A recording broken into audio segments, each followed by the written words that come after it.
윤석열 대통령의 탄핵에 반대하기 위해서 기각 또는 각하를 주장하는 우리 서울대 재학생 그리고 대학원생 600여 명의 마음을 담아서 학생들이 기자회견을 하기 위해서 이 국회를 찾았습니다.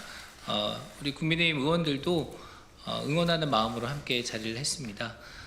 곧바로 기자회견 시작하도록 하겠습니다. 한 10초 정도만 촬영하고 의원들은 기자회견장 밖에서 대기하도록 하겠습니다. 안녕하십니까. 저는 서울대학교 대학원 재학 중인 이기쁨입니다.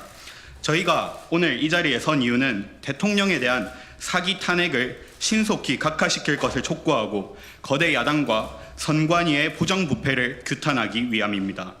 헌법재판소의 책무는 헌법과 법률이 규정한 원칙을 철저히 준수하고 공정한 재판을 통해 국민이 신뢰할 수 있는 판결을 내리는 것입니다.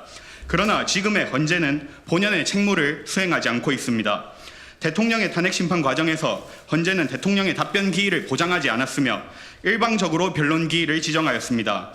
또한 피소추인인 대통령으로 하여금 증인신문조차 직접 할 수 없도록 하였으며 초시계까지 동원하여 증인신문 시간을 제한함으로써 피소추인의 방어권을 제대로 보장하지 않았습니다. 국회 측의 수사기록 인증등본 송부 촉탁 신청을 채택하는 위헌을 저질렀으며 이에 대한 헌재의 답변은 헌법재판소법이 금지한 것을 하위 규정인 심판규칙으로 가능케 한다는 지극히 몰상식한 답변이었습니다.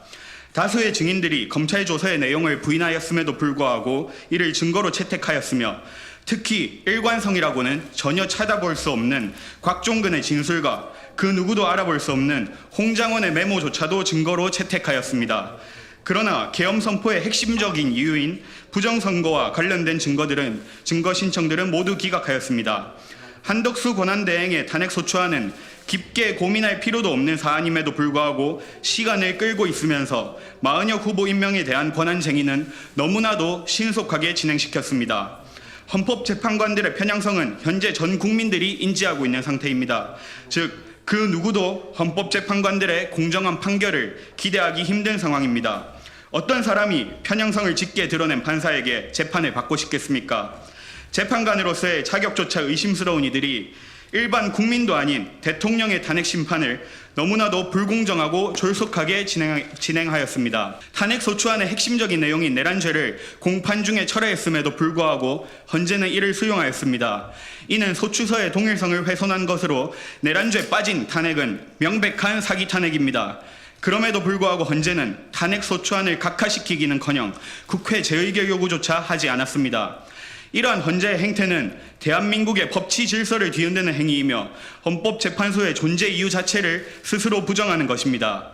대통령의 방어권조차 보장하지 않고 불공정한 재판을 진행하는 편향된 재판관들을 대체 어떤 국민이 신뢰한단 말입니까? 대한민국 헌법수호의 최후의 보루인 헌재가 너무나도 많은 위헌을 저지르고 불공정한 재판을 진행하는데 대체 헌재가 왜 존재해야 하는 것입니까?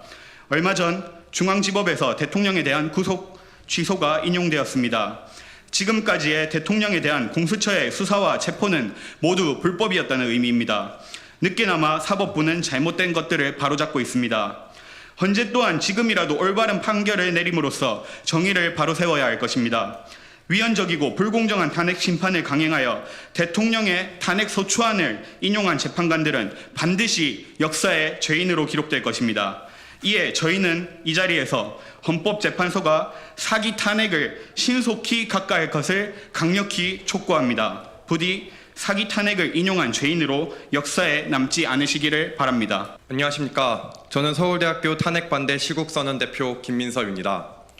저희 탄핵을 반대하는 서울대인은 국회, 헌재, 공수처가 자행한 불법 탄핵 각하를 요구하고 비상계엄을 통해 알게 된 개혁이 필요한 사안들을 말씀드리겠습니다.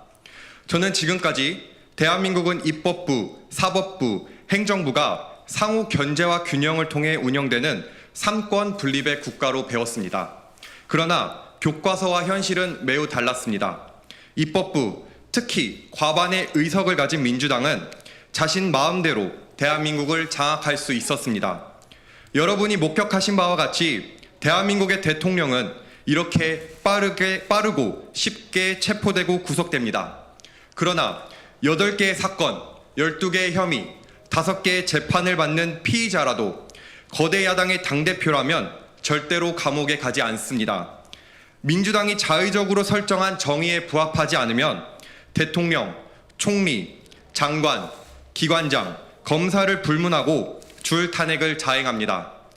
탄핵 소추안이 통과되면 이들의 손과 발은 꽁꽁 묶여 행정부가 정상적 기능을 하지 못하게 됩니다.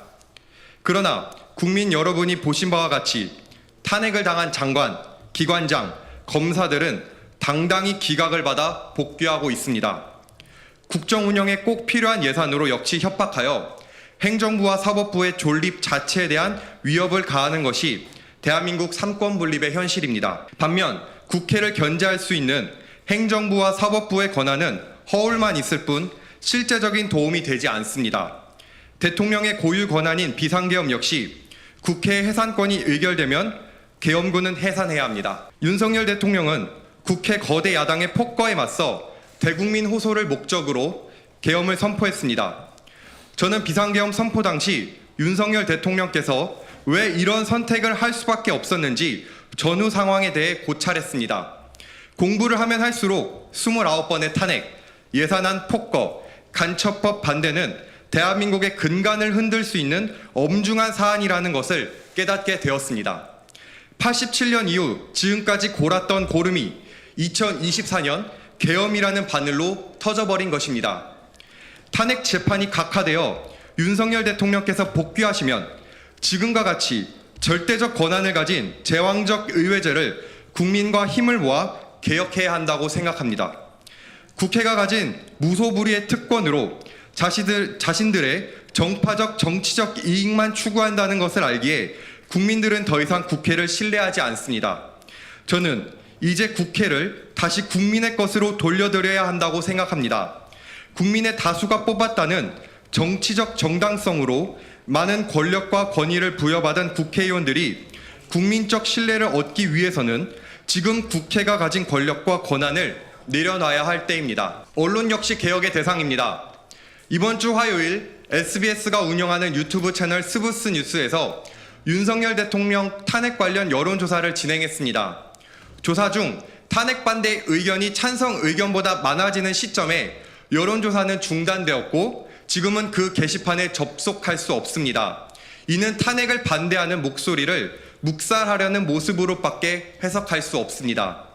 탄핵을 반대한다는 이유로 극우로 낙인 찍고 선거에 대한 국민의 검증권을 보장하라는 목소리를 음모론으로 치부하는 것이 대한민국 언론의 현실입니다. 일부 언론은 윤석열 대통령에 대한 호칭을 사용하지 않고 있다가 지지율이 오르니 슬그머니 호칭을 사용하는 아주 비겁한 모습을 보이기까지 합니다. 심지어 서울대 탄핵반대 시국선언을 한 학생을 서울대생이 아니라는 가짜뉴스를 배포하고 쇼츠로 무한 생산이 되고 있지만 어떠한 책임도 지고 있지 않습니다. 아직도 일부 사람들은 이러한 가짜뉴스를 진실로 믿고 있습니다. 이러한 무책임한 행동이 정말 개탄스러울 뿐입니다. 언론은 국민의 눈과 귀를 장담하는 매우 중요한 역할을 하는 기관입니다. 그런데 언론이 객관적인 보도가 아닌 정파 싸움에 눈이 멀어 자신의 본분을 잃어버리면 이는 언론이라 부를 수 없습니다. 윤석열 대통령께서 하루빨리 복귀하셔서 언론의 편파보도 문제 해결을 위한 개혁을 진행해야 한다고 생각합니다. 일관되고 명확한 기준을 수립하여 더 이상 국민들이 가짜뉴스에 함몰되는 일이 없도록 해야 합니다. 국민은 진실을 원합니다. 더 이상 국민들의 눈과 귀를 속이려 하지 마십시오. 감사합니다. 안녕하세요. 저는 서울대학교 건축학과 석사과정 재학 중인 김의현입니다. 자유민주주의 국가인 대한민국은 헌법에서 국민 개개인에게 주권이 있음을 명시하고 또 국민은 선거를 통해 그 주권을 위임합니다. 그래서 선거는 민주주의의 꽃이라고 불립니다. 선거를 주관하고 수행하는 이러한 선관위는 독립된 헌법기관으로서 선거의 공정성을 보장해야 하지만 최근 드러난 비리와 부정선거 의혹은 그 신뢰를 송두리째 흔들고 있습니다. 감사원의 최근 감사 결과는 선관위의 부패와 도덕적 해이를 온 국민에게 알렸습니다. 지난 10년간 291차례에 진행한 경력직 공무원 채용 전부에서 비리나 규정 위반이 있었던 것이 드러났습니다. 또한 적발된 채용 비리가 총 1,200건에 달했습니다. 특히 선관위 고위 간부들의 자녀가 특혜를 받고 경력직으로 채용된 것이 확인되었습니다. 하지만 그간 수많은 비리에도 채용 비리에 대한 해고는 전혀 없었고, 특히 채용직 고위 자녀들은 면직은커녕 지방 공무원 복귀라는 시도를 하였습니다. 공정해야 할 기관이 내부적으로 특혜를 남발하여 이를 자정할 기능조차 갖추지 못한 현실은 심각한 문제가 아닐 수 없습니다. 더 나아가 허위 병가, 무단 결근, 근무 시간 중 로스쿨 강의를 듣는 등 공직자로서 도저히 용납할 수 없는 행태가 발견되었습니다. 그러나 선관위는 이를 바로잡기는커녕 감사를 거부하는 태도를 보이고 있습니다. 이것이 끝이 아닙니다. 최근 언론 보도에 의하면 선관위가 정치권과 연결되고 있다는 보도가 있습니다. 김세환 전 선관위 차무총장은 정치인들과 비밀리에 연락하기 위해 익명의 세컨폰을 사용하였고, 퇴직 후에도 이를 반납하지 않았습니다. 감사원의 조사가 시작되다 그는 데이터를 삭제한 후 제출하였습니다. 더욱 심각한 문제는 선관위의 전산망 보안의 취약성입니다. 국정원 보안 점검 결과 선거관리 시스템의 핵심인 인터넷망, 업무망, 선거망이 완전히 분리되지 않았고 외부 해커가 침투할 수 있다는 가능성이 확인되었습니다. 헌법재판소 공개 변론에서 전 국정원 전 3차장은 이렇게 진술하였습니다. 허술한 전산망을 통해 통합선거임명부를 외부에서 조작할 가능성이 있다라고 밝혔습니다. 사전 투표를 하지 않은 사람이 투표한 것으로, 투표한 사람이 투표하지 않은 것으로 조작이 가능하며 심지어 유령 유권자를 등록할 수 있다고 밝혔습니다. 선관위 서버의 관리 상태는 이와 같이 사실상 부정선거에 악용될 가능성이 높으며 의도적으로 방치한 것으로 보입니다. 나아가 선관위 선거 제도 가운데 부정선거 의혹을 절대 벗을 수 없는 부분이 있습니다. 특히 지난 2020년 총선에서 우편 투표 결과가 대표적입니다. 해당 총선에서 사용된 272만여 건의 우편 투표 중 총 110만여 표에서 위조 및 조작, 개입이 확인되었습니다. 이는 부실 선거라고 치부하기에는 불가능한 통계적인 수치입니다. 등기 우편 조회 시스템을 통해 분석한 결과 정상적인 수령인이 아닌 존재하지 않는 이름, 또 말도 안 되는 이름으로 수령인으로 기재된 것이 무려 19,437건이나 확인되었습니다. 또한 수상한 집배원의 이름이 기재된 사례가 무려 68,539건이었습니다. 이는 정상적인 선거에서는 절대 발생할 수 없는 수치입니다. 뿐만 아니라 우편 투표가 정상적인 경로를 따르지 않았고 상식적으로 이해할 수 없는 방식으로 배달되었습니다.